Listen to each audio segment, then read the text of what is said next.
Ready? The hour of 6:30 having arrived and a quorum having been achieved, I will call to order the Common Council meeting of Tuesday, October 29th, 2024, and ask the clerk to please call the roll. Thank you. Alder Rummel. Present. Alder Rummel is present. Alder Tischler. Yeah, I'm here. Tischler is present. Alder Verveer. Here. Verveer is present. Alder Vitiver. Alder Vitiver is present. Alder Wilhellia is excused. Alder Bennett. Here. Alder Bennett is present. Alder Conklin. Present. Alder Conklin is present. Alder Curry. Here. Curry is present. Alder Duncan. Here. Alder Duncan is present. Alder Evers. Here. Alder Evers is present. Alder Field. Here. Alder Field is present. Alder Figueroa Cole. Here. Alder Figueroa Cole is present. Alder Govindarajan. Alder Govindarajan is present. Alder Ugair. Here. Alder Ugair is present. Alder Harrington McKinney. Alder Harrington McKinney is present. Alder Knox. Alder Knox is present. Alder Latimer Burris. Here. Latimer Burris is present. Alder Madison. Here. Alder Madison is present. Alder Martinez Rutherford. Here. Alder Martinez Rutherford is present. Alder Miadze. Alder Miadze is present. Madam Mayor, we have a quorum. Thank you. A few things. First of all, just as usual, I'll remind us that we're here to do the business of the people of Madison. I'd ask that we do that with grace and kindness, and in particular that we refrain from using any profanities on the floor, regardless of our role in the meeting. Also, though, would like to note a couple of things on our agenda just before we get to it, so folks are here for public comment can make some decisions. On item number 8, which is the appeal of the Plan Commission action on demolition permit for 2121 Jefferson Street and 1007 Edgewood Avenue, the applicant has withdrawn the appeal, so we have nothing to act on tonight, so we will not be taking testimony on it. So if you had signed up to give testimony on item 8, we will not be taking that testimony because the application or the appeal has been withdrawn.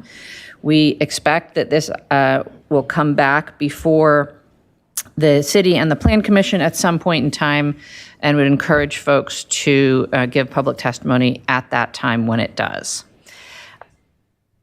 On item 56, which is the allocation of funds for older adult programming, the recommendation out of the Finance Committee is to re-refer this item to the Committee on Aging, the Finance Committee, and then back to the Common Council on January 14th. So under the body's rules, we would normally not take testimony on this item since it is noticed for re-referral on the consent agenda document. There are a handful of folks registered to testify, so those folks can make their decision now if they want to testify tonight, or if they'd prefer to, for example, go to the Committee on Aging on December 4th, or the Finance Committee on January 1st, or come back to Council on January 14th. It is possible for the body to vote to take that testimony tonight regardless if you wish to do so, but I just want folks to know up at the top of the meeting that under normal circumstances, we would not take testimony tonight on either items 8 or 56. All right. That is the business at the top. Oh, and one other piece of business. I'm sure I do not have to tell anybody in this room, but early voting is happening, and we encourage you to take advantage of it. There are 37 early vote sites in the city of Madison. Early voting happens through November 3rd. You can visit cityofmadison.com/clerk to find out much more about where those early voting sites are and what you need to bring to vote early. But whatever you do, whether you vote early or on Election Day, please vote. All right, we start with honoring resolutions.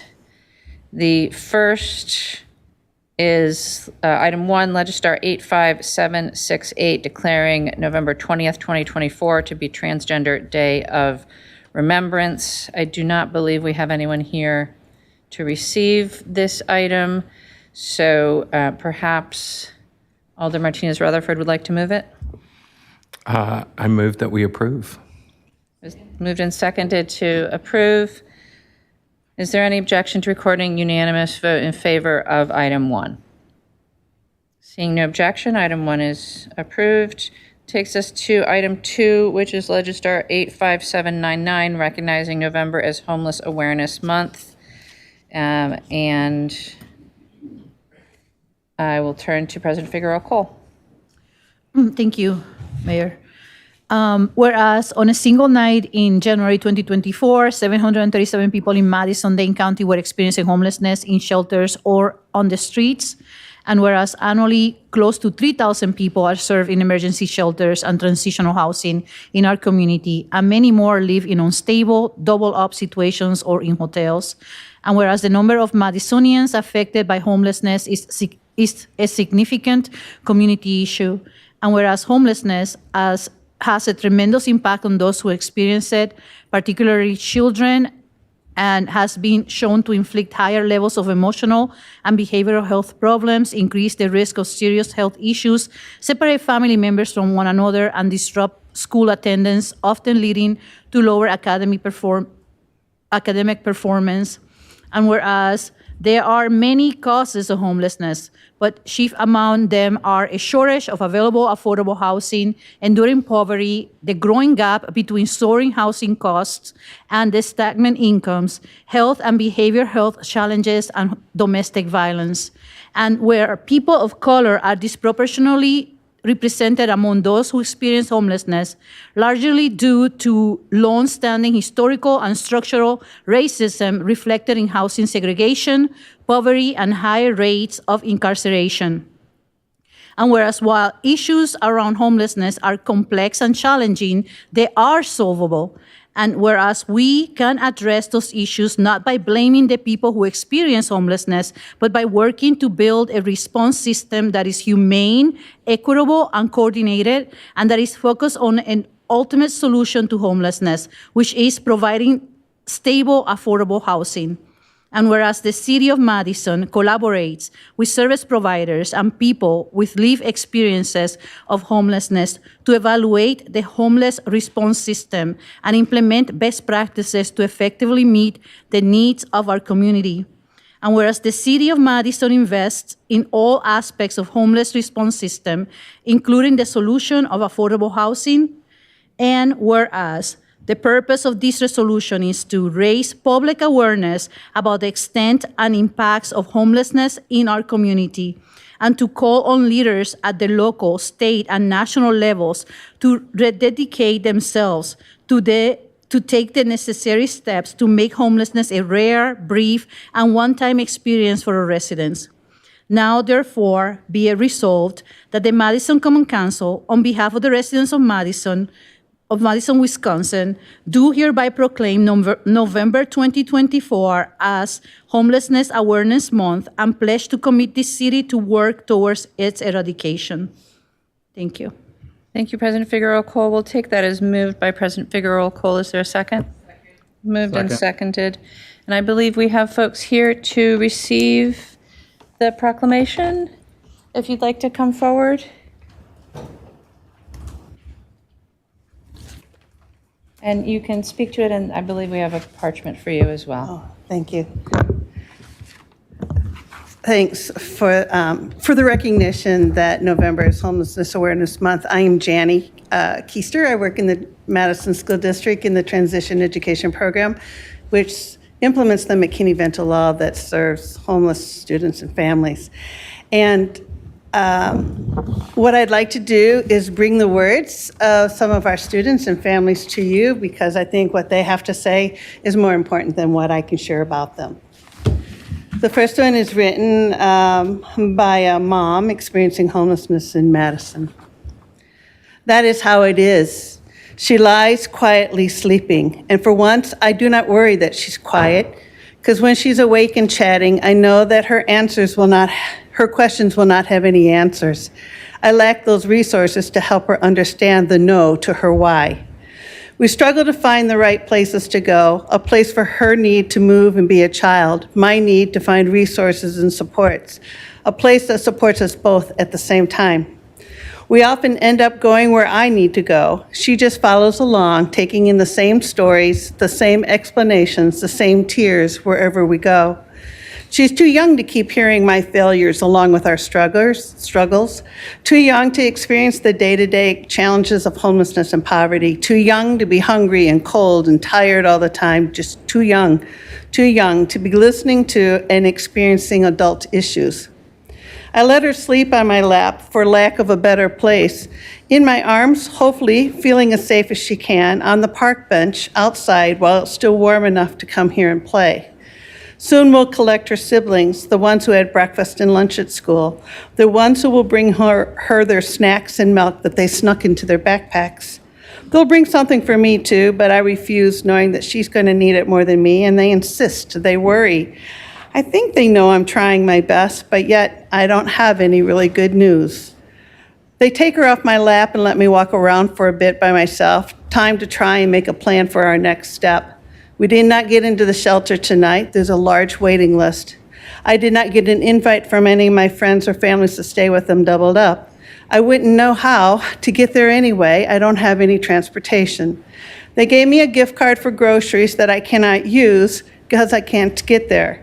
They tell me to try again tomorrow, but what about tonight? I'm the parent, I'm the one they depend on, and I have no one that I can lean on. This is very hard.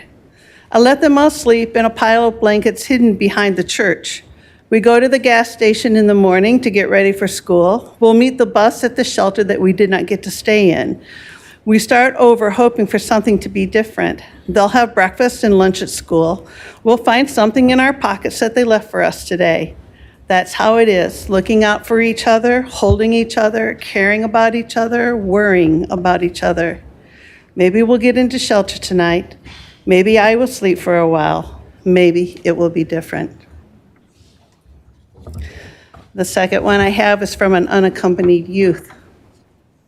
My superpower is invisibility. I blend into the crowd. It's easier this way because no one knows and no one asks. It's safer this way, I tell myself. No one to get into my business. I slide through the day in shadows and memories, days that were once filled with hope, days slowly fading away. I tell myself, I'm strong, I can do this, and I have now for a while. My superpower is invisibility. I try hard to finish all my work, knowing that I could do better, but at least celebrating that I did it. I wonder, what will my teachers, my neighbors, my friends think? Do they look at me? Do I have a past? Do they wonder about my present? Do they think I might have a future? Do they know how much what they think about matters? Sometimes I think I should shout it out, my fears, my struggles, my inadequacies, but it's safer this way, to blend into the crowd, to pretend that I'm okay, not that I'm on my own, homeless and scared. My superpower is invisibility, and most everybody's okay with that. Thank you. Thank you. The president has a parchment for you, and I think we'll want to take a picture, if that's okay. Thank you for coming. I really appreciate it. Those were good.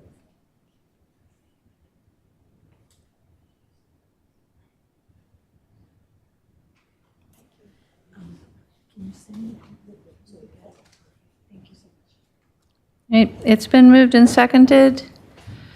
Is there further discussion? Seeing none, is there any objection to recording a unanimous vote in favor?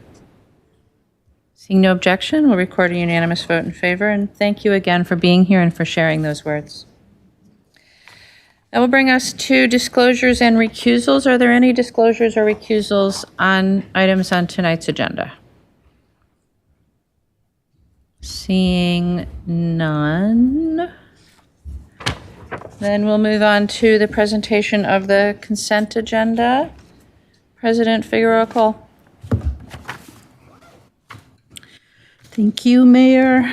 A consent agenda is moved with the recommended action listed for each item on the agenda, including public hearings, except 1, items which have registrants wishing to speak, 2, items which alders have separated out for discussion or debate purposes.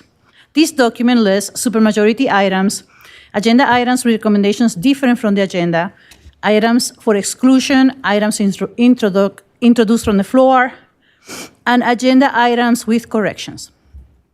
Agenda items that are supermajority A supermajority vote items will be recorded as unanimous votes unless a roll call or exclusion is requested. Legistar item 85058 is a substitute amending section 28.132 and 28.138 of the Madison General Ordinance related to lakefront encroachments to codify lakefront yard policy and add detail. 15 votes required. Legistar item 85770, awarding Public Works contract 9582 for LED street lights. 14 votes required.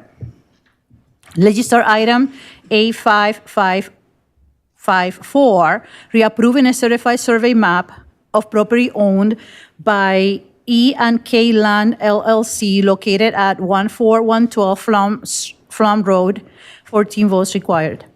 Legistar item 85427, amending the Police Department's 2024 operating budget and authorizing the mayor and chief of police to accept the fiscal year 2024 U.S. DOJ Edward Byrne Memorial Justice Assistant Grant for $88,319 and to utilize these funds to support several law enforcement initiatives. 15 votes required. Legistar item 85430, amending the Police Department's 2024 operating budget and authorizing the mayor and chief of police to accept a fiscal year 2024 U.S. DOJ Office of Community Policing Services, COPS Office, Community Policing Development Micro Grant for $136,398 and to utilize these funds to evaluate the department's stratified policing business model for community engagement and proactive crime reduction, and authorizing a sole source contract for services from Santos & Santos PhD Inc. to evaluate the department's stratified policing business model.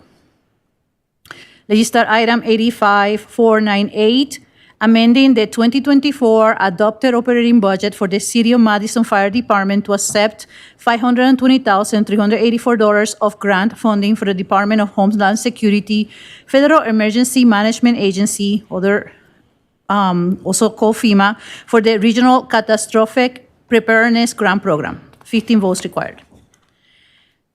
Legistar item 85502, authorizing the City of Madison on behalf of the Dane County Continuum of Care, COC, to accept an aggregated EHH grant award of up to $664,228 from the State of Wisconsin Department of Administration, authorizing the mayor and city clerk to execute agreements with specific Dane County COC agencies selected by the COC Board of Directors to receive the funds, and amending the Community Development Division's 2024 adopted operating budget to reflect receipt of the funds. 15 votes required. Legistar 85527 is the appeal of the Plan Commission action on the demolition permit for 2121 Jefferson Street and 11007 Edgewood Avenue. The council will take no action. The file was appealed, and the appeal file has been withdrawn by the applicant.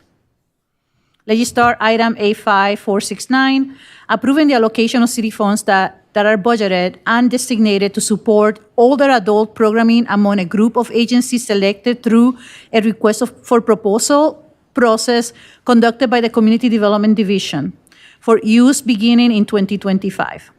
The finance recommendation is to go to the Committee of Aging on December 4th, 2024, back to the Finance Committee on January 6th, 2025, and to Common Council on January 14th, 2025. Legistar item 85502, which was a 15 votes required.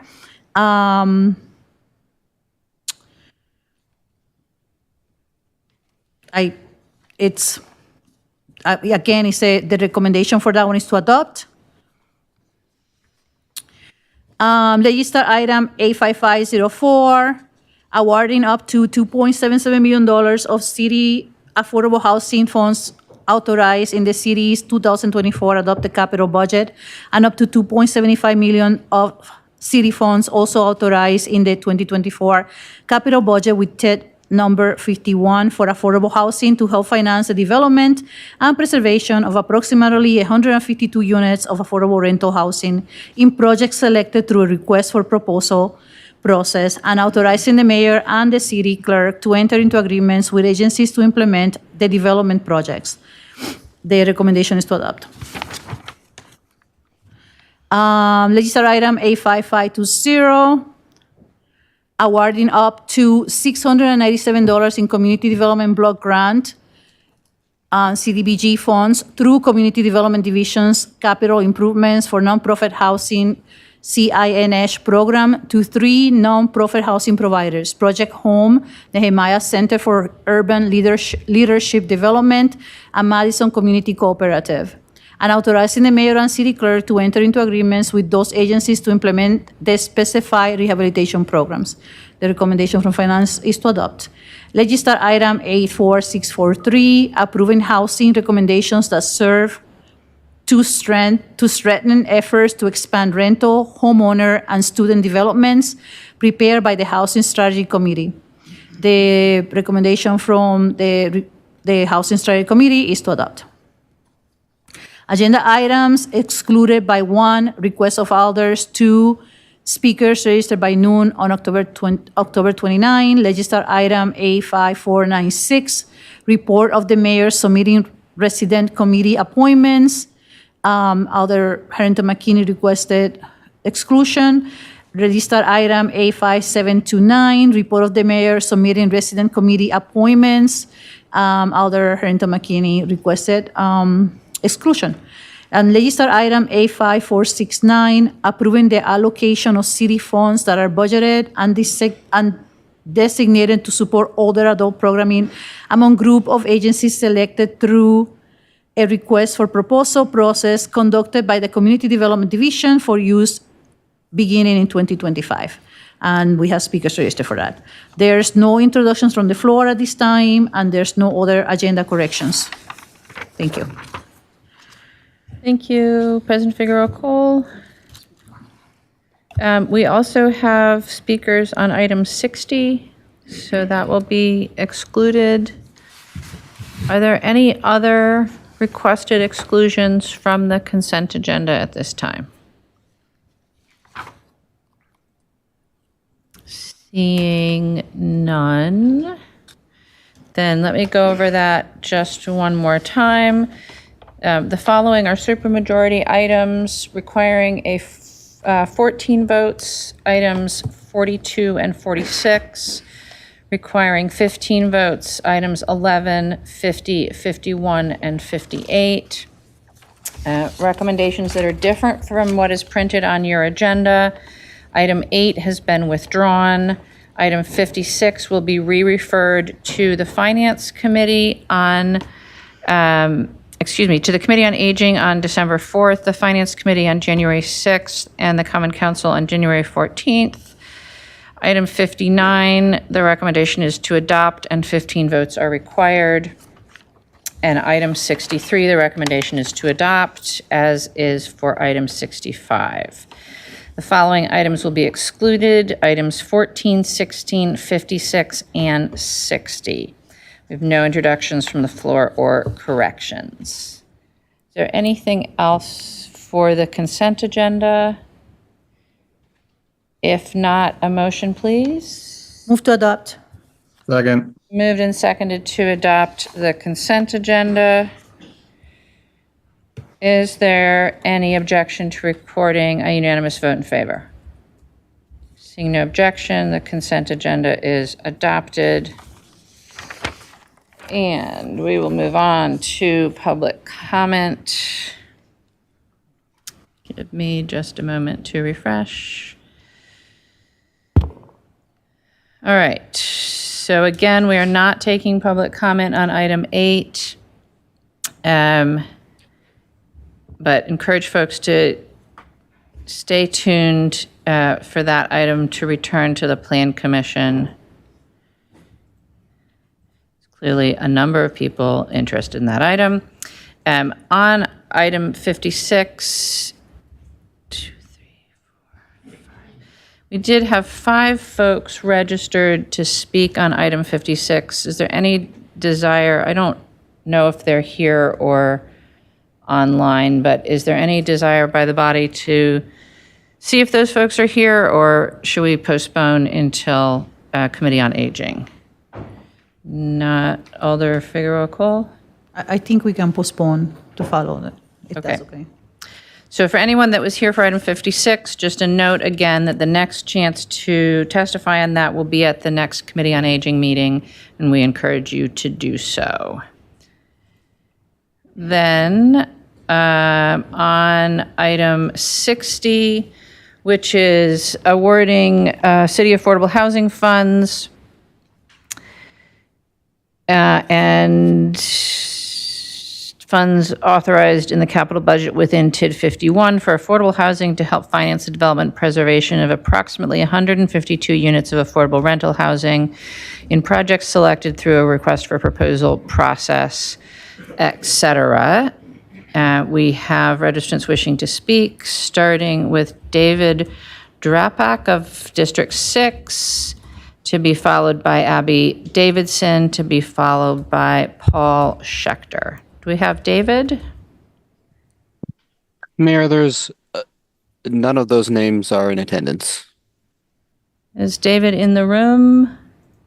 Okay, if not, then Abby Davidson of District 13 representing Sunnyside Development, to be followed by Paul Schechter, to be followed, oh, that's it, to be followed by Paul Schechter. Do we have Abby Davidson in the room?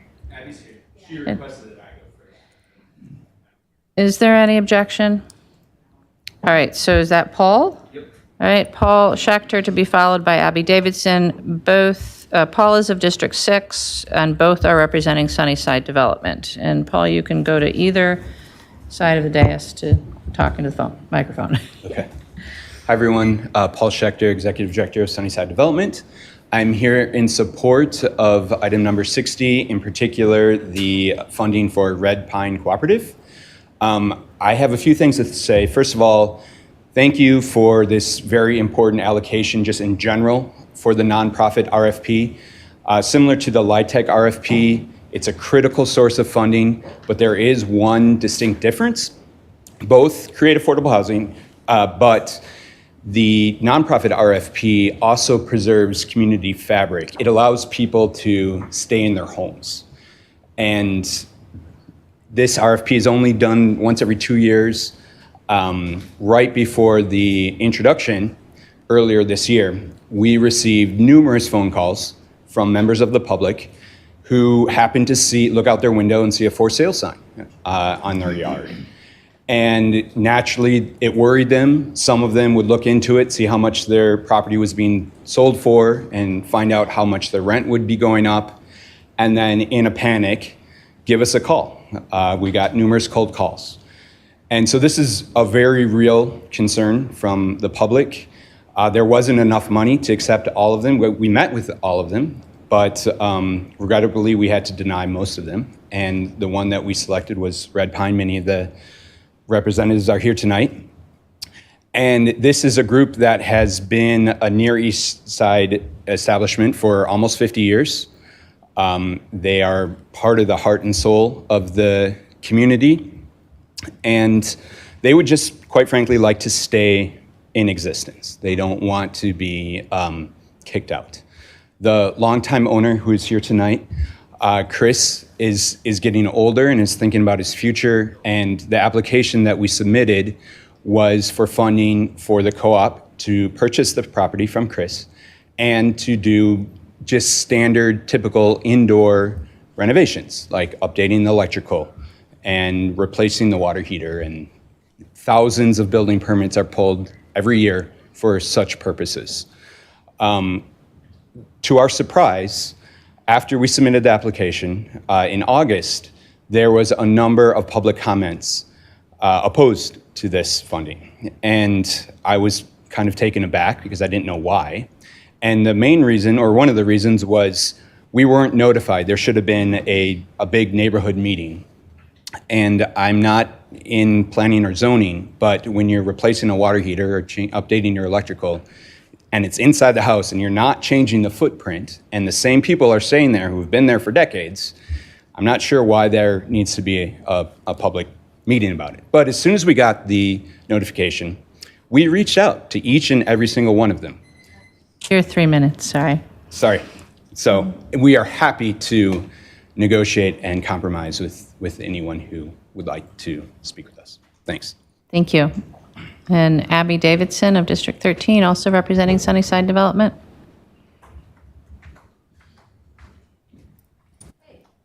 Thanks, everyone, for the opportunity to speak. To build on, I'm also with Sunnyside Development. I just want to build on what Paul said, is that we reached out to each and every one of the neighbors that had submitted a public comment, and we're very happy to have discussions with them, make concessions, everything to make sure that the co-op can continue to exist as it has for the past 40 years. Co-ops in Madison, there's 23 co-ops. They're one of Madison's best kept secrets. They're extremely affordable.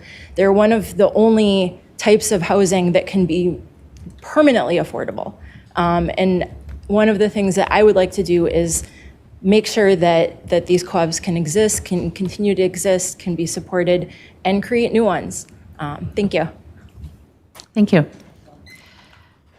And those are all the registrants wishing to speak, unless we have David. Doesn't look like we have David online or in the room. So are there questions for either of the registrants on item 60? Alder Conklin? I just wanted to ask Paul if he finished what he wanted to say. Paul, did you want to add anything? Sure. You have to come back to the microphone, though. Come back up. You got 1 more minute. Just because we have folks on Zoom that can't hear you otherwise. So I'm not sure if you fully digested the public comments that were submitted, but one of the issues that came up was the backyard sauna. And admittedly, the sauna was overused in bygone years. This is well before my time. It became a real neighborhood fixture. It wasn't just the residents of Red Pine that were using it. It was the whole neighborhood, and it was used 7 days a week, and it was causing a lot of smoke pollution, and the next door neighbor complained, as I probably would as well. So to their credit, the members of Red Pine Co-op came to the table, and they said, how can we fix this?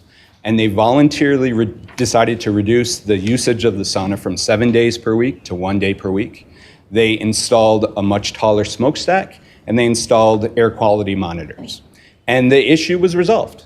And in fact, the sauna has been used all summer. It hasn't been used since last winter, which is because of this agreement. And when the cooler weather comes, it will be used 1 day per week, not 7. So I'm not sure why people are complaining about an issue that has already been resolved. I'd love to hear what they might have to say about that. And the second complaint was the easement. Ramsey Court, where all the folks are located, is actually private. And 2 of the neighbors don't have official access, Red Pine and another neighbor. Despite this, both have been using it for decades.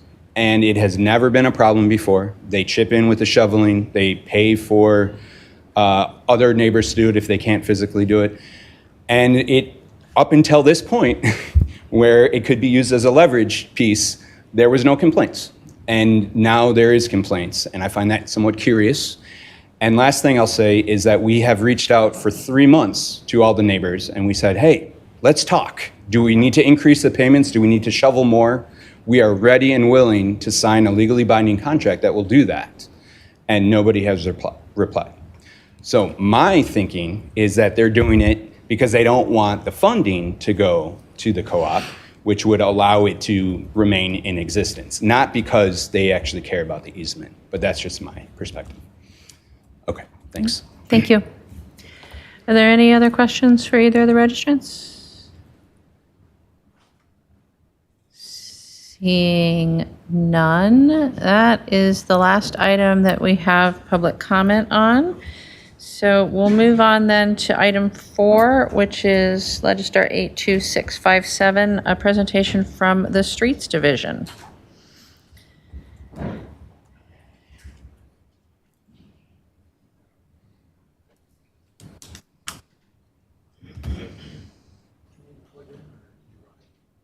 Oh, we want to play it. Okay. You play it? Just say like slow. All right, well, we're getting that up. I want to thank you for the opportunity to, you gave me a microphone and a chance to talk about the good work of the good people of the Streets Division. So brace yourself. I'm going to try and go as fast as I can.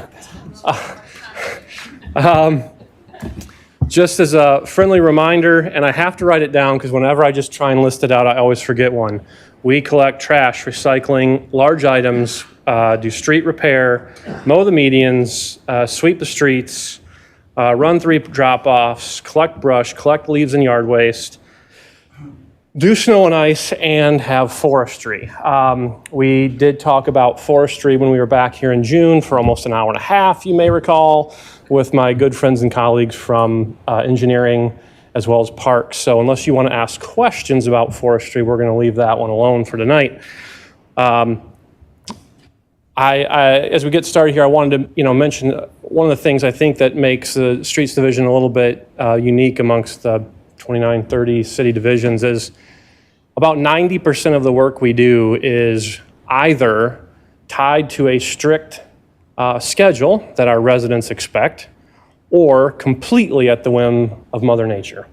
And I think that was especially notable this year where this past winter, and you can hit the slide, we had a pretty manageable winter, except for the one really big snow event where depending on where you were in the city, it was 10 to 13 inches, followed by 8 days of temperatures that never hit 12 degrees. This summer, pretty manageable from a summer storm standpoint, except for the one really big storm we had in May. So really some ups and downs related to that this year. I did want to take an opportunity to touch on that snow event. So certainly it's a topic of conversation that may well come around again. Eventually it's not going to be 80 degrees and we're going to get a reality check. There's only 2 seasons in streets, winter and winter is coming. So one of the things we really want to take a hard look at is there a responsible way that we can both keep, obviously, our 2 primary goals with the winter, keeping our traveling public safe, and then also remembering our environmental values in the city and that we do sit on and around our water.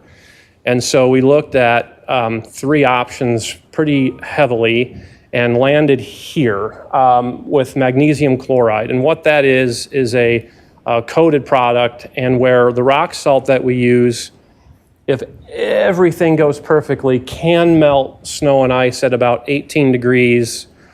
Typically it's more 20 to 21 at any kind of a responsible salting level. This will melt it at about 6 to 10 degrees. And so, well, why doesn't everybody just use it? It's 30 to 40% more expensive than rock salt. While it is available, it's not really hugely available. We're trucking this in at some distance. The goal here is to have enough that we can do 2 rounds for our salt route. So last winter, you'll recall, when we landed where we did with the salt routes plowed but still covered, we put down a lot of sand. Like, folks, we put down more sand in those 8 days than we have in all but one of my winters as street superintendent. But those salt routes are so heavily trafficked, many times 30 minutes to an hour later, you wouldn't have known we'd done anything. And so, of course, we were often accused of not having done anything. And so the idea here is this would give us 2 rounds in a winter. So if that's where we wind up, rather than chasing our tail on that for, in that case, 8 days, this would be our final round. We would put this down. Even if it's much, much colder than our typical rock salt, it should chew it down. And we're pretty comfortable that it would at least give us kind of the 2 tracks down to bare pavement and clean up the intersections. And so we wouldn't have days and days and days of really just putting down sand and watching the roads be snow covered. So we are confident that this is a good insurance policy, kind of a break glass and kind of an emergency. although it is significantly more expensive because we only brought 500 tons. We're able to do it within our current salt budget. So we're comfortable with where we are with that going into this winter. The final point I would make is this stuff is extremely corrosive for metal, so vehicles, buses, and salting equipment. So that's another reason why you just don't want to go hog wild putting this stuff down, because there are some real cons. But again, if we're just breaking glass, like the stuff we're buying now, we may not use for years, because the type of event that we had this past winter just isn't that common. Go ahead. Told you I'm not going to talk about forestry. You can read that slide later. Go ahead. But that's the wrap up from, those have some final numbers from the May event. Street repair, I think this is a service that we provide that isn't very well discussed or talked about. Don't worry, that picture in the top left is not from Madison. Climate change has not brought us gators yet. But that type of look we call alligatoring. So thus, so any of you met Brian Johnson, the PIO? Yeah.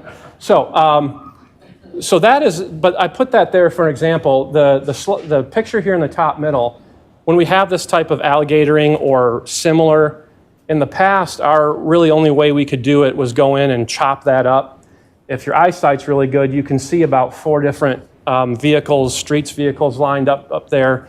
Is a labor-intensive and time-intensive project. And so we still have to do that occasionally. However, we're finishing up our first full season, but second year with that piece of equipment on the bottom left. That's a propane fueled infrared piece of equipment. And what it does is it takes that gatoring there and basically melts it back down into a malleable, like new asphalt. You throw a couple shovelfuls of asphalt in it. You put a tamper we bought a small asphalt roller, and you basically wind up with new street. It can look something like there in the top right. Seamless, there's no bumps, there's nothing for a plow to catch or anything like that. We are finding that we are running through the repair list in a way we haven't before, because we're able to go so much faster using less staff with a better product.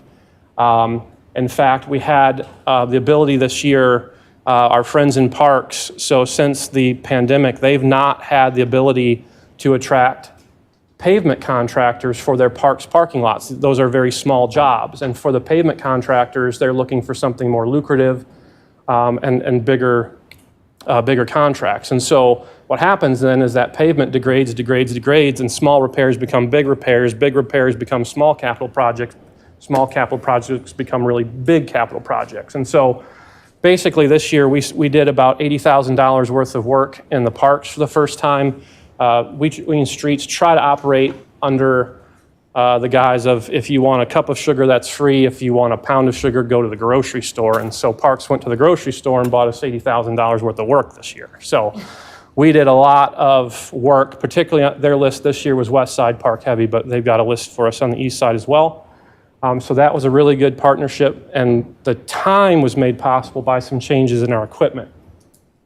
Potholing, 3 kinds of potholes. There's the cold patch, the stuff we do from around now through the winter. Those last a day to a couple of weeks, but it's our only option in the winter. Then in the picture by the gator there, that's warm patch. That's the stuff we put out in the summer. It generally will last a season, sometimes a year or so. And then in the middle, bottom there, that's our road patcher. It's a very expensive piece of equipment. It's not super fast, but when that fixes a pothole, it stays fixed. So those are the 3 kind of general pothole work we do. And then believe it or not, in the city of Madison, we still have gravel and dirt roads, and including some shoulders. That is on the north side of town. Those are things that we still repair and fix, sometimes with the help in the spring, particularly of Parks Construction. But then that would be something we'll go out and fix. And then in the central part of the city, we still have gravel and dirt alleyways, and we'll fix those usually at least once in the spring, and depending on how the season goes, once or twice more during the year. So that's street repair, which is different than road reconstruction, which is Jim Wolf and engineering. Go ahead. Yep. Resource recovery special charge. So I think this is an example of a real win for the city. This is one of the things we've had to do in light of budget restrictions. So we move the cost of curbside recycling off the general fund onto this special charge. That special charge we expect in 2025, this will be the third straight year, the rate to our ratepayers is going down. That is primarily from two main drivers of that. One, the customer base continues to explode. And so those revenues are going up faster than our expenses. And part of the other reason those revenues are going up is we have a really good agreement that is mutually beneficial with our local MRF, that's Pelletary Waste Systems.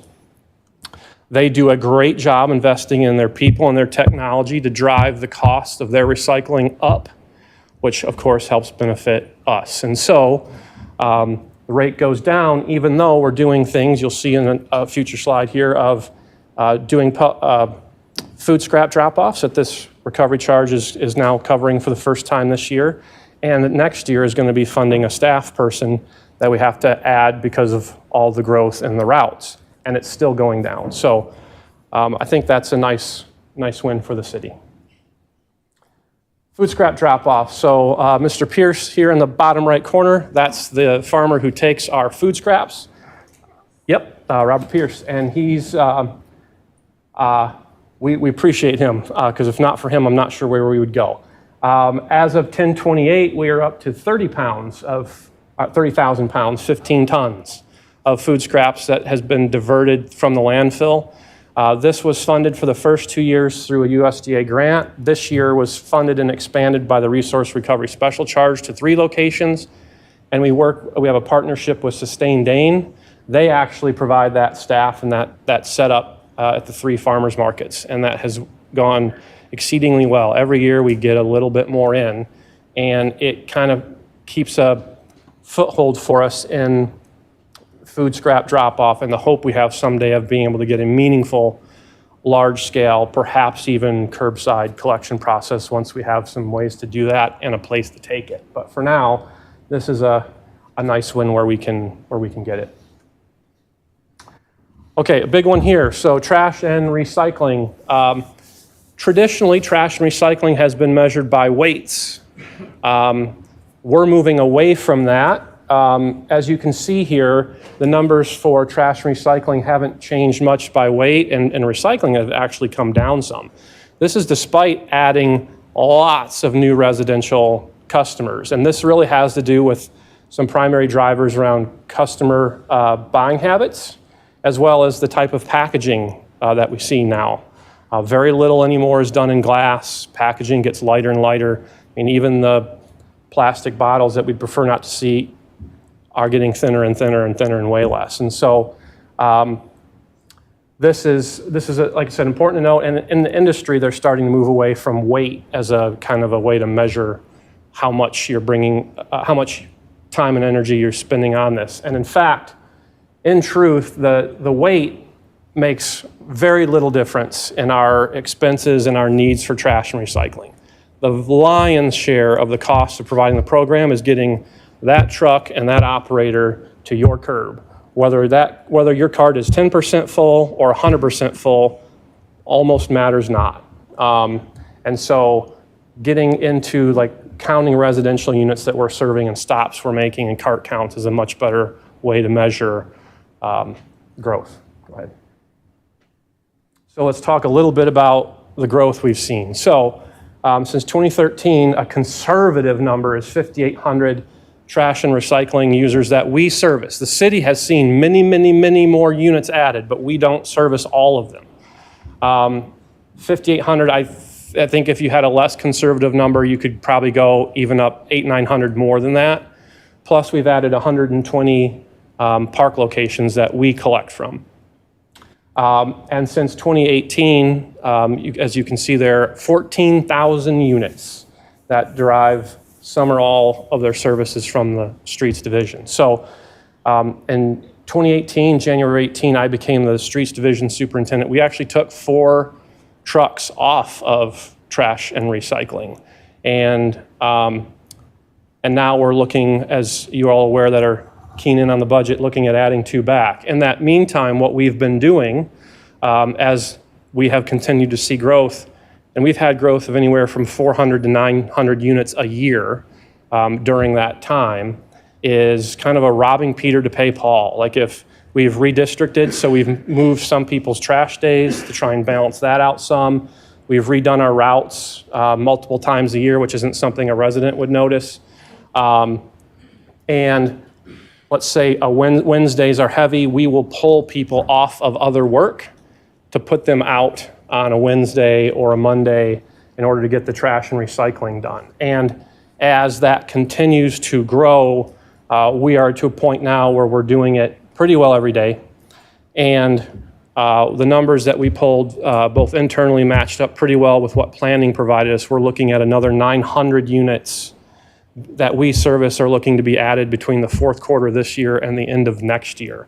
That's that we collect from.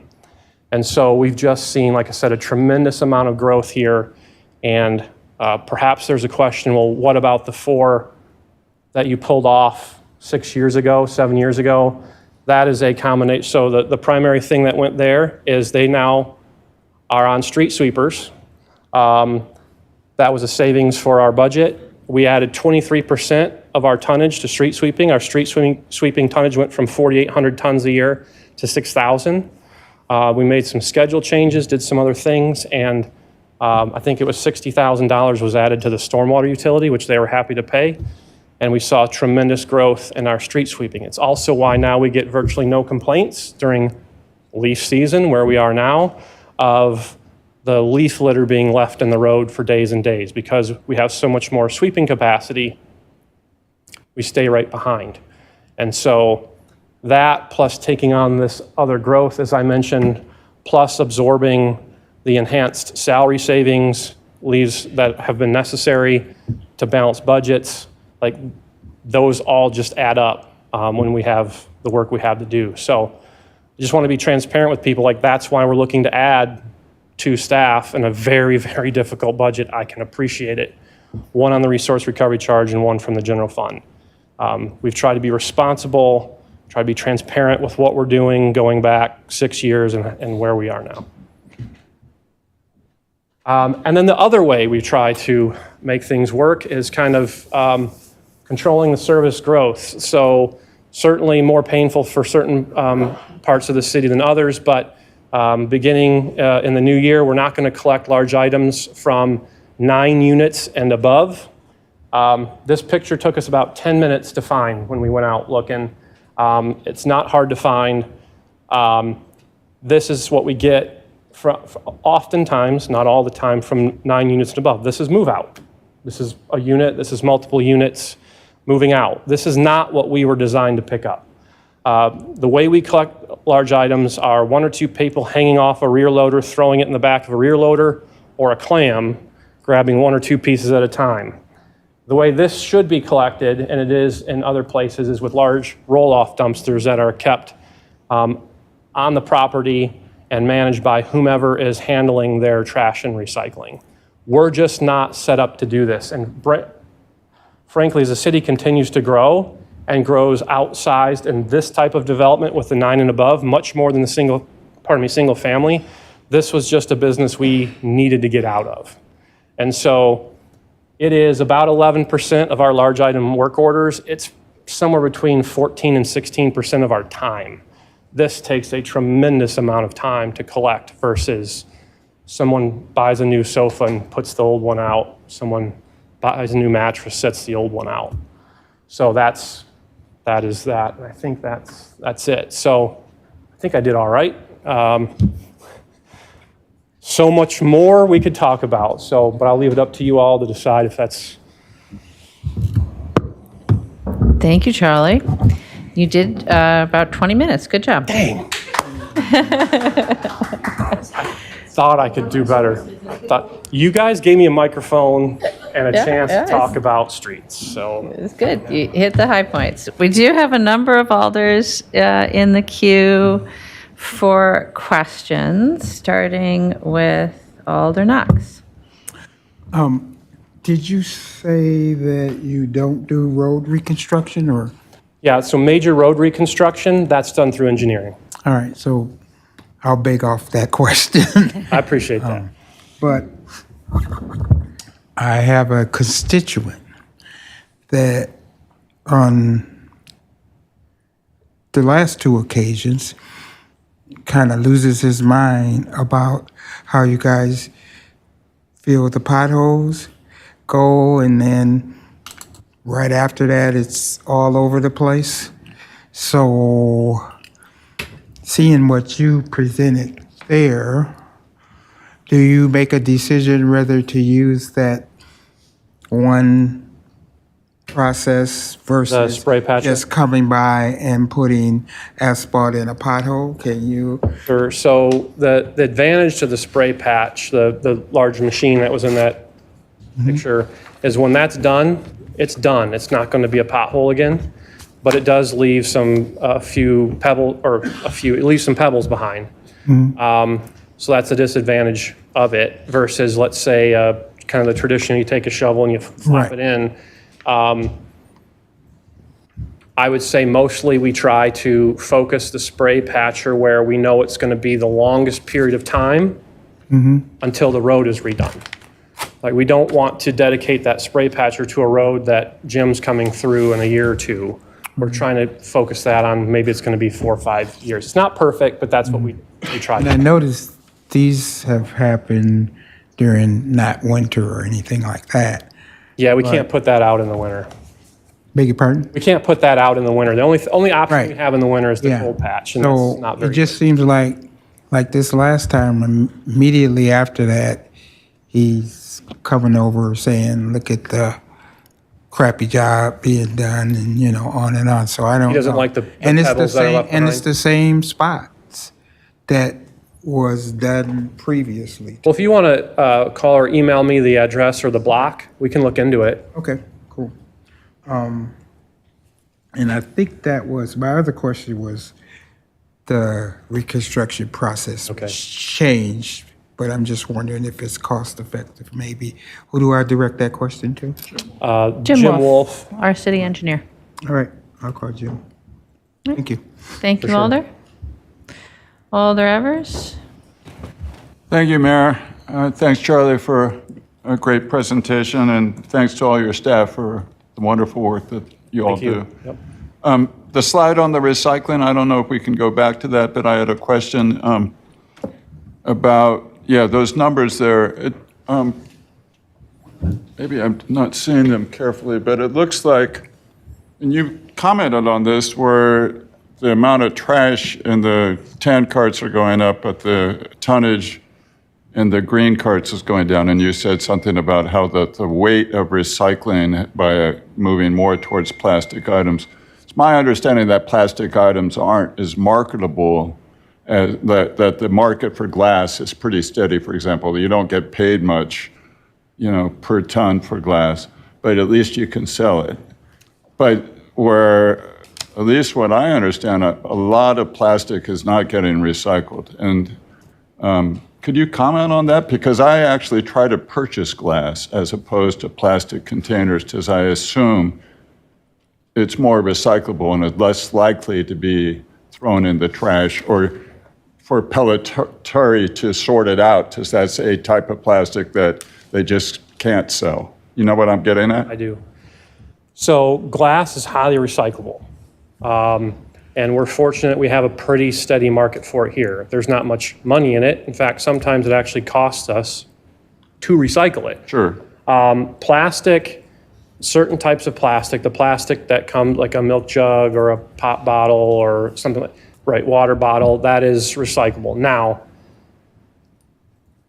the advantage we have versus perhaps if you're reading an article larger for the state, the region, or the country is because Pelletary does such a good job cleaning and separating, they find markets for plastics that a lot of communities don't have, which is part of the reason our revenue is where it is. So Pelletary does a really great job finding markets for everything we give them. If you put it in a recycling cart in Madison, if it's not full of food, if it's not cardboard that is wet or paper that is wet or something that is some other way fouled up, Pelletier finds a way to get it recycled. They go so far as to store stuff, sometimes for months, waiting for markets to come back around to then insert it into the stream.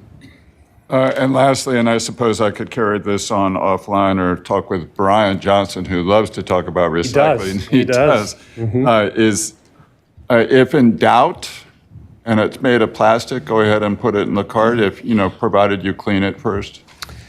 Yeah, if it's holding a liquid, I would say put it in your recycling cart.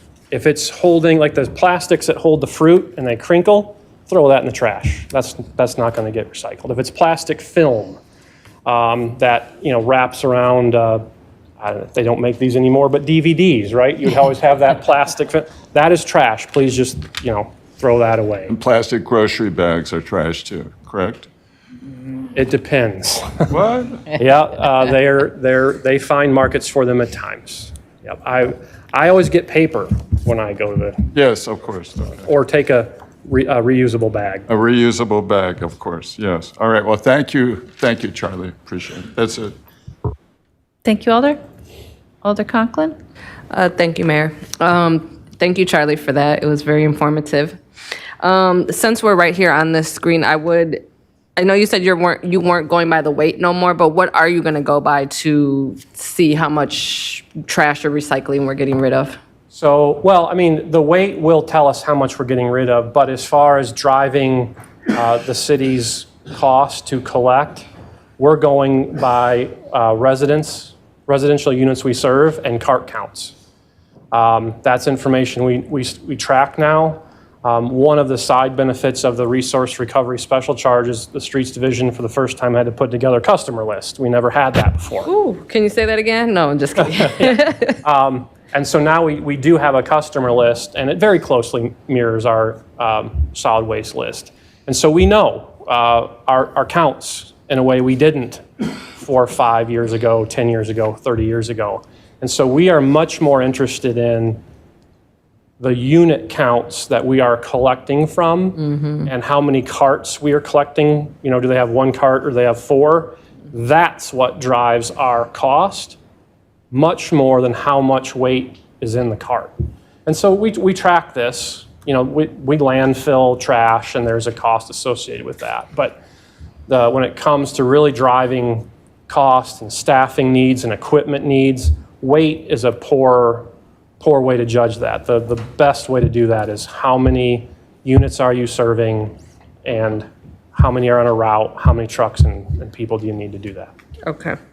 And then back to the magnesium salts. I know, it helps to melt when it's cooler out and things like that, but can you tell us more of what the environmental benefits would be from using this, if there are any? Well, the best way I could probably put it is, let's start with the bad. Magnesium chloride is rough on anything metal. It'll be rough on some of our infrastructure. However, what it prevents us from having to do is put out crazy high amounts of rock salt to get a similar result. Okay. So you can take rock salt, and if you just put it out at 5, 8, 10, 12x of what salt-wise considers a responsible rate, you can get melting down into that 8, 9, 10 degree range. But there are significant costs with that, and there are significant environmental costs with that. What the magnesium chloride will allow us to do is to keep our responsible salting rates, and then when that's not enough, hit it one time with that and give us a much safer and more acceptable driving surface that, while may not be perfect, will be much more acceptable than what we got on that January storm without having to just go out at crazy high salting rates and damage the environment that way. Okay. So we think that we're going to be able to cut back on some of the rock salt when we're going to use this instead. I think the way I would try to describe it is, rather than get into a storm like that again and have to make a decision to go at 5, 8, 10 times the amount of rock salt, if we can even get that much down in time, we can put this down at the end and achieve a similar result at a positive to the environment. because we don't have to put so much more rock salt down to get a similar result. Okay. And then for the I think it was like the last slide where you were talking about the 9 units, if it's 9. I think that's a little bit confusion, and I just wanted to make a little suggestion, like maybe if you just say 8 and under we pick up for, because you said 9, but it looked like it was only over 9, not the 9th unit, you know what I'm saying? So I think it just might be a little We confusing. will describe it both ways, 9 and above, 8 and below, so. Right, yeah, because if it's 9, so is it just 10, or where does that 9 fall in? I think that's where it was just a little confusing when I was reading that. So Okay. that's my suggestion, but thank you. Very good, thank you. Yep. Thank you, Alder Miadze. Yeah, thank you, Mayor, and thank you, Charlie, for that great presentation. A couple of questions. First, I saw when you said the north side for repavement and the roads and stuff like that. Is that the road toward Cherokee Marsh? Yes. Are you guys, by any chance, that rugged road that a lot of people go on tour, the Cherokee Marsh? Are you guys planning on doing some work on that road in the near future? So that's something that I would best describe as kind of a shared responsibility between Parks Construction and Streets. So if there's work that needs to be done out there, if that's what you're saying, we can certainly take a look at that yet this fall. Okay, just because you showed it, I thought, wow. Yeah, that's not a current picture.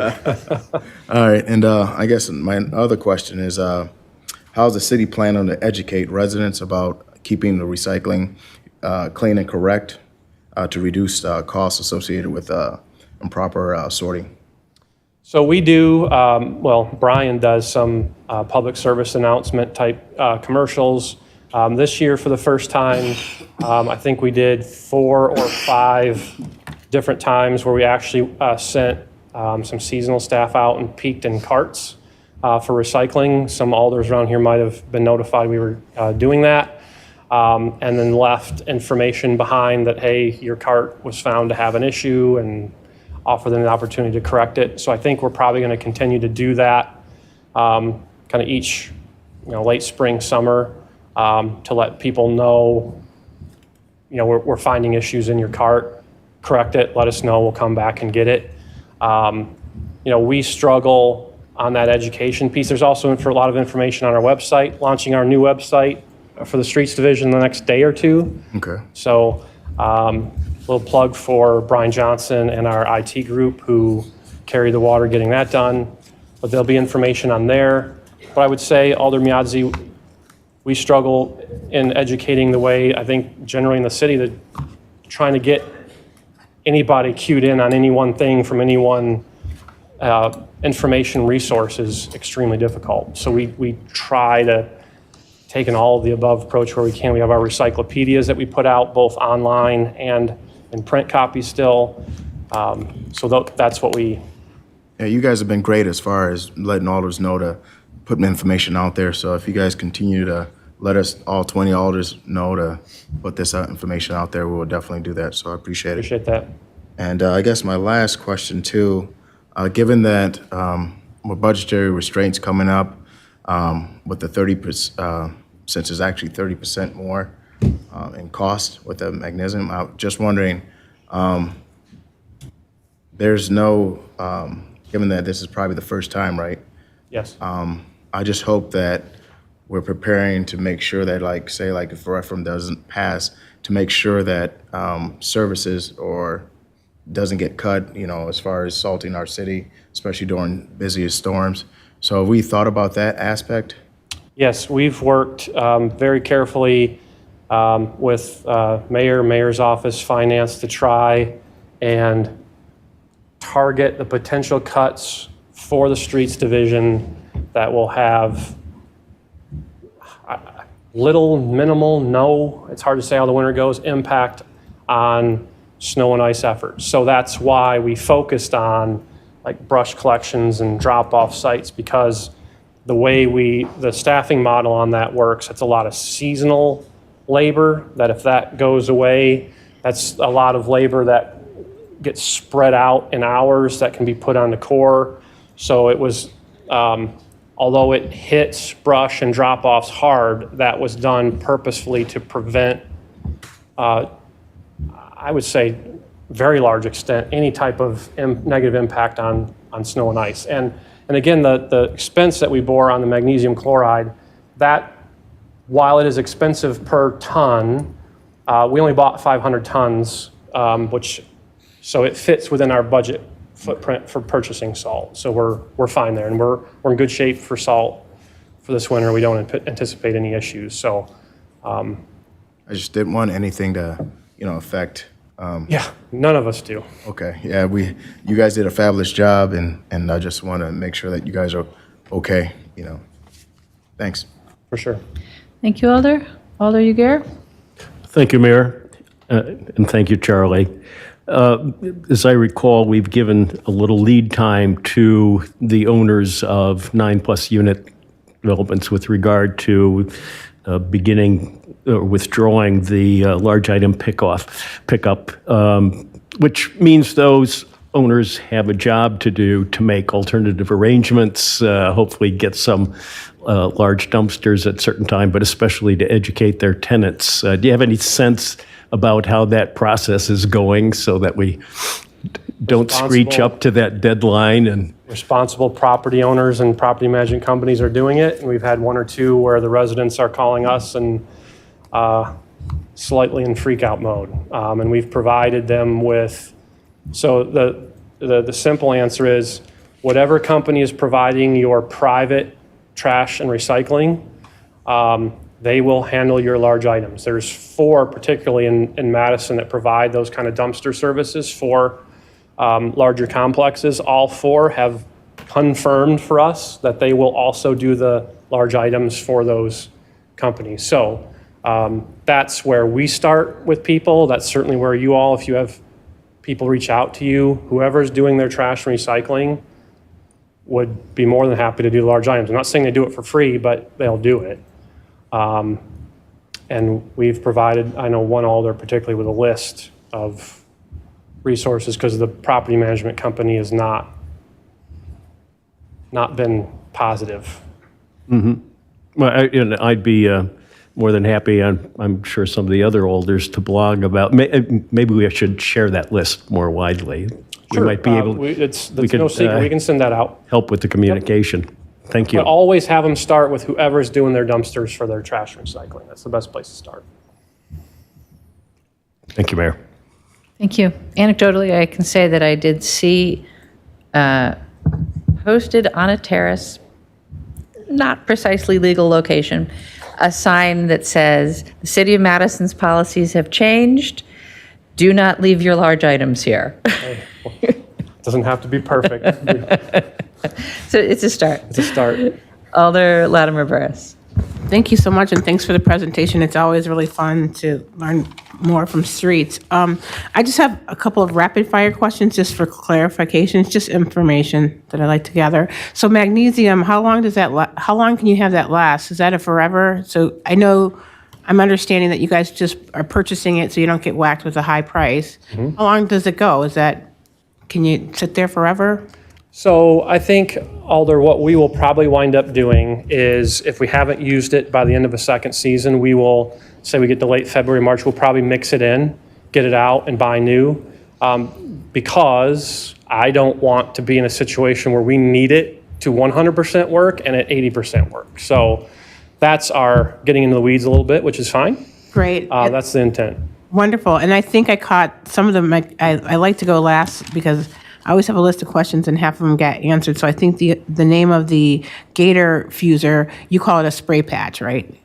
The spray patcher is the large kind of truck-looking unit. And the other thing we use to repair asphalt, the bottom left, that's an infrared. Oh, pavement infrared. patch, yeah. Okay.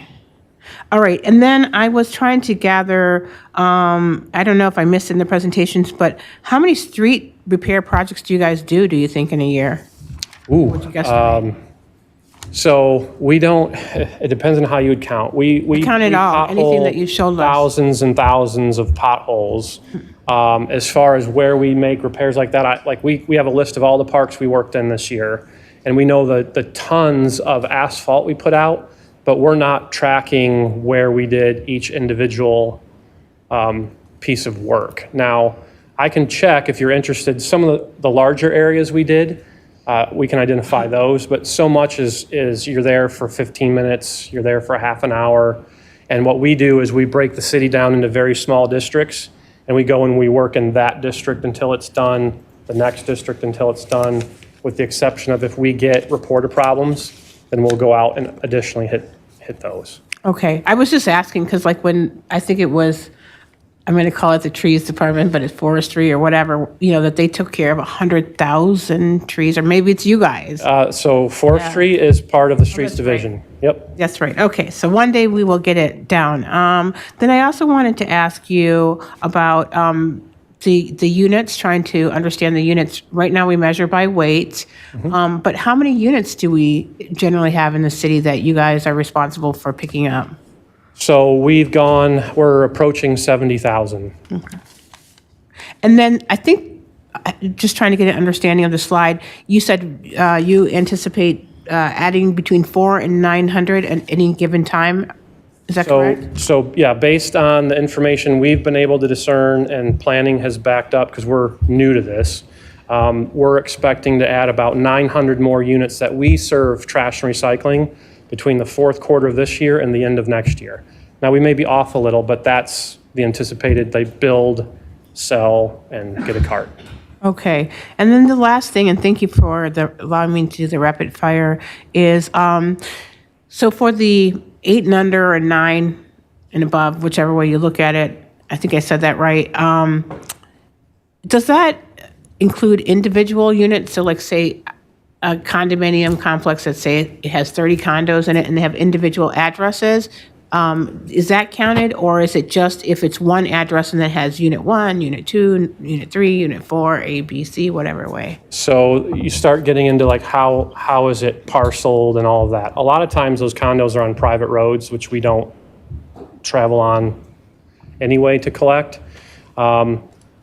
If you have specific addresses you're interested in, if you want to reach out to myself or Brian, we're happy to let you know what we're doing there.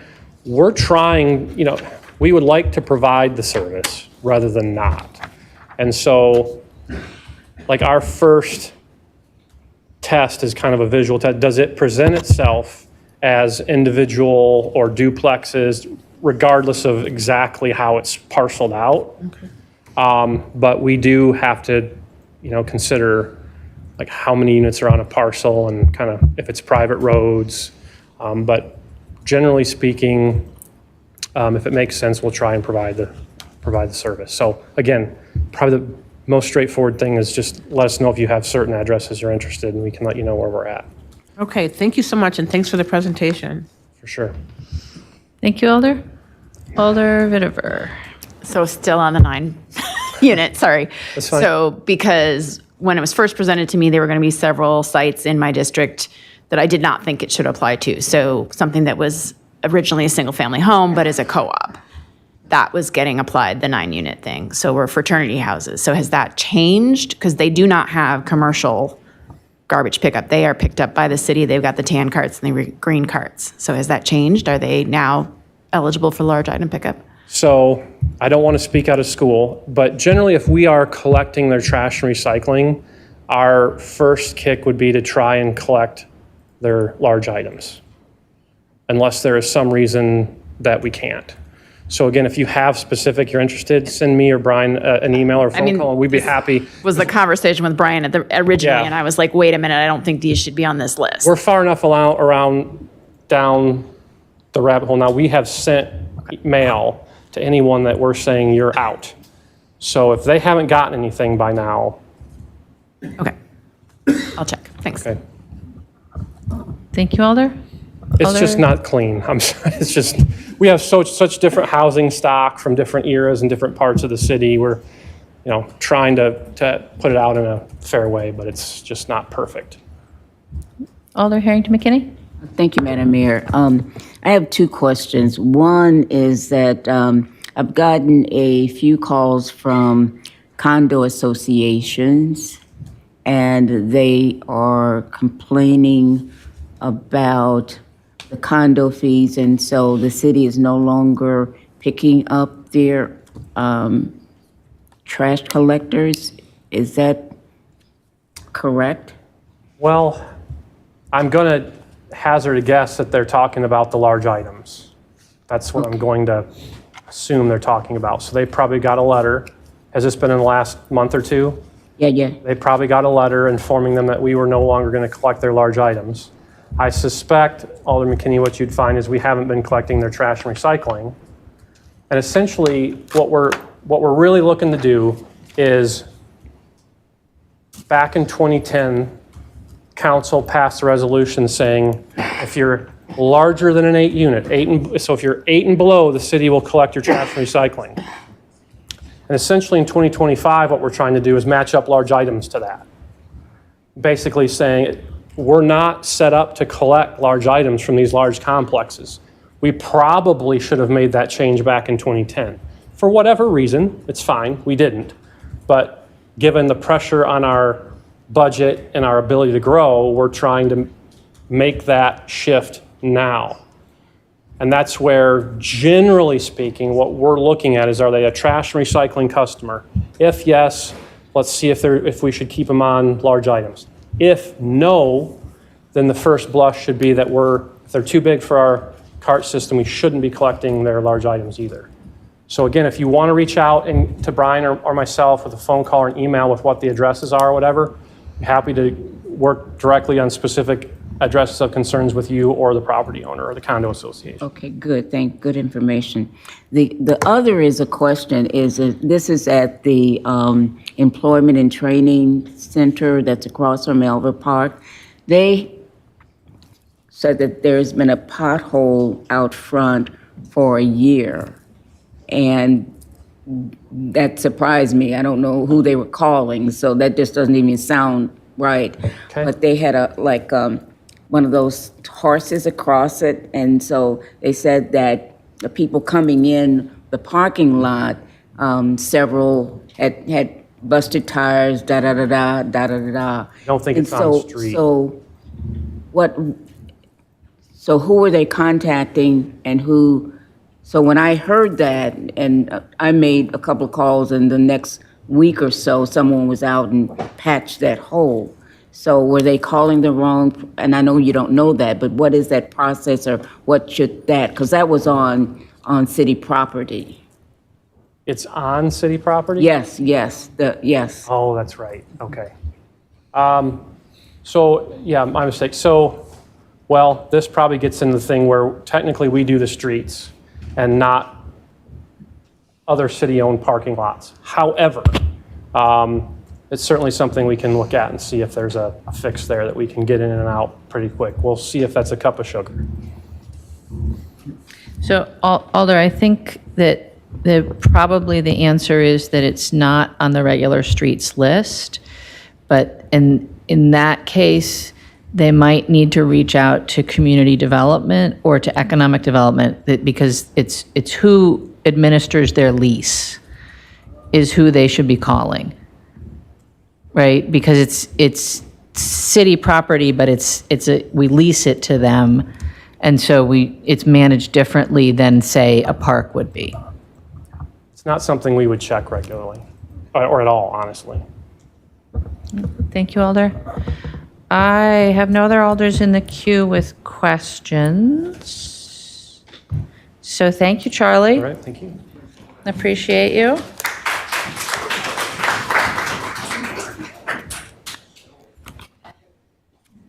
All right. So that was item 4. And we will move on now to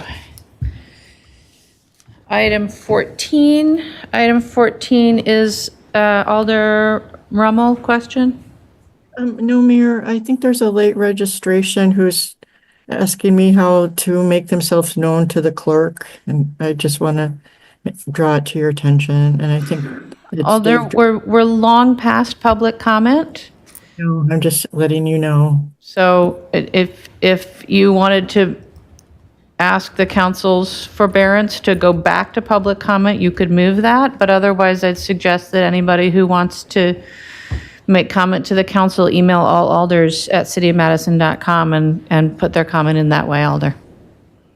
Well, with the forbearance of my colleagues, I would move to reconsider or reopen the public hearing and hear from Dave Drapak. I'm sorry if I'm mispronouncing your name, Dave, who is registered but not yet in attendance. That's a motion. Is there a second? It's moved and seconded. Is there objection to recording a unanimous vote in favor of reopening public comment on item 60? Seeing no objection, we'll reopen public comment on item 60. Dave, you want to come forward? Thank you. Thank you. I apologize for the trouble. I got here, I think, 3 minutes after it closed. I'm writing today to share my deep concerns and disapproval for this potential real estate development that is included on item 60 on the agenda.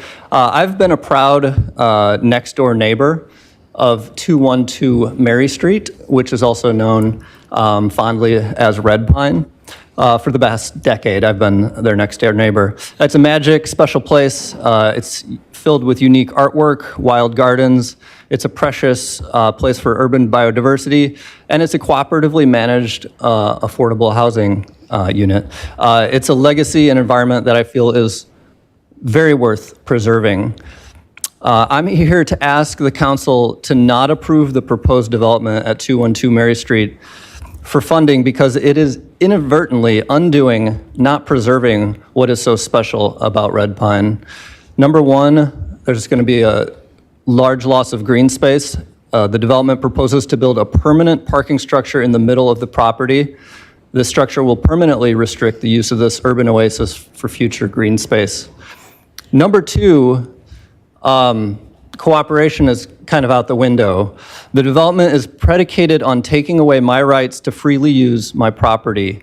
I have received threats by a lawyer representing the owner and developer that they will start court proceedings if I don't sign a document giving away rights for them to use my private drive indefinitely to access this newly proposed parking structure. The private drive was built for two landlocked neighbors who live behind me. They have no other way to get to their homes. Over the years, I've been happy to permit Red Pine visitors use of my drive and park in my backyard, but I'm not willing to sign away my rights to an easement that would permanently restrict future use of my property, including the possibility of me relocating the private drive to the other side of my property for better water management and land restoration. So I just want to reiterate, I want to make it very clear tonight that I do not consent to giving this development indefinite and irrevocable access to my rights to use my own property. And number three, there's a long-lasting threat to the nature of our community. This is the third reason why I'm asking you to oppose this proposition. This process has and is continuing to create a deep and potentially irreversible rift in the community fabric that the owner of Red Pine has worked for the last 40 years to steward. The development plans have proceeded without community involvement, which I know others have already made clear in their written comments, and I hope you've all gotten a chance to read those. Several of those could not be here tonight to also speak in person. Instead of community discussion and engagement, I've been receiving threats of lawsuit if I do not give up access to my property. It feels like a pressure cooker situation here, and this proposal, That's if your it's 3 approved, minutes. is going to add a lot more pressure and conditions for community fallout. Thank you. Thank you. Before you go away, let's see if there's any questions for the last registrant on item 60. Alder Latimer Burris? Yeah, so I know as the developments happen around the city, it's affecting a lot of neighbors, and we get to listen to a lot of it. Is there any happy medium whatsoever anywhere in regards to the easement? Is there any happy medium that you can see? Yeah, the last line of my statement was that I think there are many ways to rejuvenate this affordable income housing that don't involve this current path that it's on. I guess I was asking, is there any happy medium that you can see in regards to what the development that's been planned? And it's not. I think so. Yeah. And I'm afraid if it passes tonight, it's on a one-way path, and there's no more negotiations. There's no more neighborly discussion to come to get to a happy medium. Okay, because we heard from them, and they felt like they would be open. So we appreciate you coming and giving your point of view. Okay. Thank you. Great. Thanks for the question. Thank you. Any other questions? If not, thank you. All right. So then back to item 14, which is Legistar 85496, report of the mayor submitting resident committee appointments for adoption tonight. On item 14, a motion, please. President Figueroa Cole. Move to adopt. Second. I think move to confirm. Confirm. Moved and seconded to confirm. Are there questions on item 14, or is there discussion? Alder Harrington McKinney? Thank you, Madam Mayor. I pulled these two items, 85496 and 85728, and I pulled them for information. First, I'm extremely pleased that 3 persons from District 20 was nominated to be on the on a board committee or commission, and I'm thankful for these appointments. But my question is that is it possible that the mayor's office would inform alders in advance of such appointments when you have made your selections? And Madam Mayor, I understand that these are your appointments, and I'm not challenging those, but what I'm respectfully requesting is that the mayor's office at least notify the district alder of those resident appointments when you make those. And I have 3 questions that I would like to ask. One is, what is the process for appointments to the boards, commissions, or committees? And the second one is, how are applicants evaluated or selected or not selected? That's 2 questions. Did I give you 3? You said 3, but that's okay. I'll take 2. Thank you. But you did for being so actually generous. You did actually ask 3, and so the first on the question of notification, with very few exceptions, all of the appointments are published twice on the agenda. So they're introduced at one meeting and then confirmed at the next. So you have the opportunity to see the appointments before you vote on them, and so I'd encourage you. In fact, tonight, the second item, item 16, is referred for introduction, so they're being introduced tonight, and you'll vote on them on November 26th. So that's your notification that those are the appointments that we're recommending to the council. And those are on almost every council meeting. And so I would encourage you to read those. And in most council meetings, there'll be 2 items, one that's for adoption and one that's for introduction. And so you should have a minimum of 2 or 3 weeks to see the appointments before you need to vote on them. In terms of the process has not changed for appointments since the last time we've talked about it. We have an application form that's available on the website or by calling my office.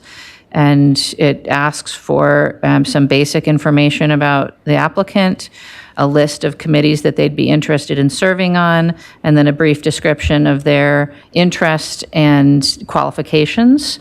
There's also an optional demographics form, which we ask people to fill out so that we can take that into account as we balance the makeup of our committees.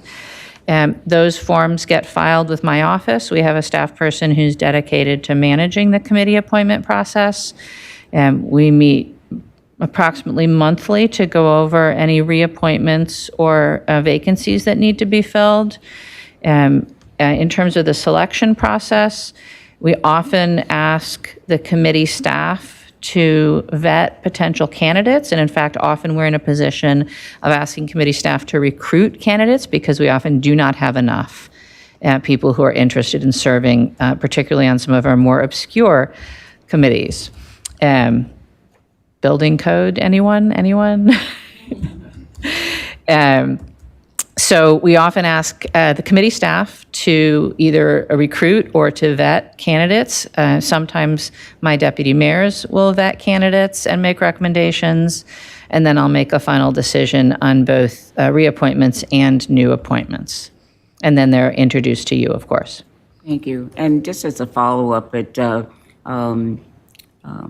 came to my attention that there were a couple of applicants that they had applied several times and they were denied. So that followed up that question in terms of what was it, and I don't know, and you probably would know that because they were denied acceptance for committee appointments. So I can talk to you about that offline. Yeah, absolutely. But I would say in general, Alder, that there are some committees that are quite popular, and we just don't have enough vacancies for everybody who's applied.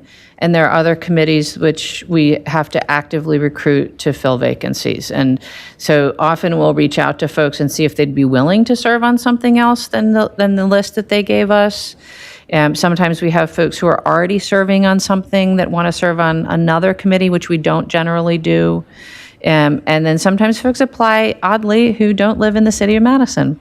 And we tend to prefer to not appoint folks who are not residents of Madison. So there's a number of reasons that we might not appoint somebody. But if you'd like to talk about a specific applicant, I'm happy to. I'd also encourage the council in general that we'd love your help in recruiting. And I really appreciate it when alders email me and let me know that you are recommending a particular candidate because of your experience with them. And we do absolutely take that into account when we're looking through those applications. Thank you, Alder. Alder Latimer Burris, questions? Yeah, I just had a follow-up question to the appointment. Is the exception to the rule alder appointments for, just so we can be aware if we decide to run again, as far as committee, the two-step process with the committee? Because I think I didn't get that right last semester. That's correct. The aldermanic appointments only go on to one agenda. So there is one on today's agenda that you already adopted in the consent agenda, and those are approved in one agenda. But the exception that I was actually referring to, Alder, was that occasionally we ask for appointments to be made under suspension of the rules in one meeting, and often that's because a body is having trouble making quorum and we really need to fill a vacancy. So we do occasionally do that, although it's not common. I'm seeing no other alders in the queue. Item 14 has been moved and seconded. Is there any objection to recording unanimous vote in favor of confirmation? Seeing no objection, those appointments, Alder Harrington McKinney? One. Alder Harrington McKinney will be noted as abstaining on item 14. Is there any further objection? Seeing none, those appointments are confirmed. That brings us to item 16, which is introduction of resident committee appointments. President Figueroa call a motion to introduce. Move to introduce. Second. Moved and seconded to introduce. Is there any objection to recording unanimous vote in favor of introduction of those items, of those appointments? Seeing Alder Harrington McKinney would like to abstain. With the exception of Alder Harrington McKinney abstaining, is there any further objection? Seeing none, those appointments are introduced. That will take us to, actually, I have to consult with the city attorney. We referred the item 56 on the consent agenda, correct? Mm-hmm. Okay, so we will not be dealing with item 56. That was referred on the consent agenda, and that will take us to item 60, which is Legistar 85504, awarding funds from the City Affordable Housing Fund, authorized it in the adopted capital budget, and funds also authorized within the capital budget in TID 51 for affordable housing to help finance the development, preservation of approximately 152 units of affordable rental housing in projects selected through a request for proposals process, etc. On item 60, motion, please. Move to adopt. Second. Moved and seconded to adopt item 60. On item 60, are there questions for staff? Alder Rummel. Thank you, Mayor. I thought I saw Jim O'Keefe and Lynette there potentially. You did see both of them, Alder. Yeah, good. So I'm wondering if they could talk about some of this, the issues with this application, because there are several others that are not in dispute, so I don't need to go there, but like, from what I understand from what Matt Frater told me, the fact that there is an easement, which is a private document between adjacent property owners, not a city decision, that if there was no agreement, the funding would not go forward. So I'm wondering if, staff could talk about like the process and if that's correct, what I just said, and any other insights you have.